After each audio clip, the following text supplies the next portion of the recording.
entina amana ny crise eto amin'ny firenena dia manohana ny fandraisana andraikitry ny FFKM kosa ny groupe éclaireur de contact na GEC sy ny fivondrona-ben'ny mpiasa-panjakana ambony ary ireto vondrona roa reto moa dia miantsony amin'ny tokony anatontosana ny dinika eo amin'ny samy malagasy ao anatin'ny fotoana aingana.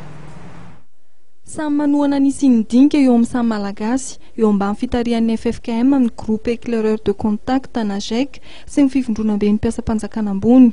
Miantso ny tokony anaovana izany ao anatin'ny fotoana aingana ireto vondrona roa ireto tao anatin'ny fanambarana izay navokany androany. Ankasitrahana manokana izy mirahalahy mianaka tamin'ny fanapahan-kevitra niraisiny izy ireo ny tsy ilatsako fiteny. Arapaina manokana araka izany ny vahoaka malagasy tsy vakivola amin'ny nahatongavana amin'izao dingana izorany famahana olana eto amin'ny firenena izao. Manitrikitika anefa ny GEC sy ny Grand Corps fa ny dinika mahafaoben'ny samy malagasy ihany no lalana ahitana vahaolana maharitra amin'izao krisy misy izao.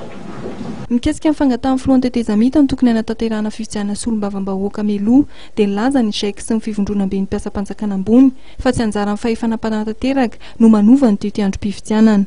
Dia ny senita miaraka amin'ny ireo mpiarano natoka amintsika avy any ivelany ny nametry ny daty nametrika ny calendrier ka sarika mihitsy ny ivirena mihiny angamba tsy edikevitra momba zany.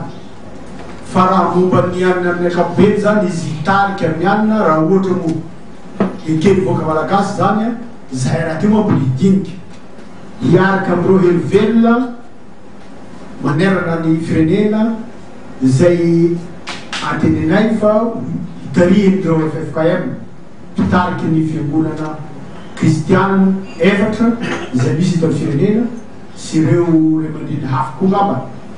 Ka raha ohatra moa zany dia tapaka ny lesy mamana fa ohatran'izay ny torana azy zahay dia zay ny veranay fa ny tsy iverena ny krizy intsony tahaka an'izay niainantsika teto hatramin'izay no hany zavatra kelinay miaraka eto.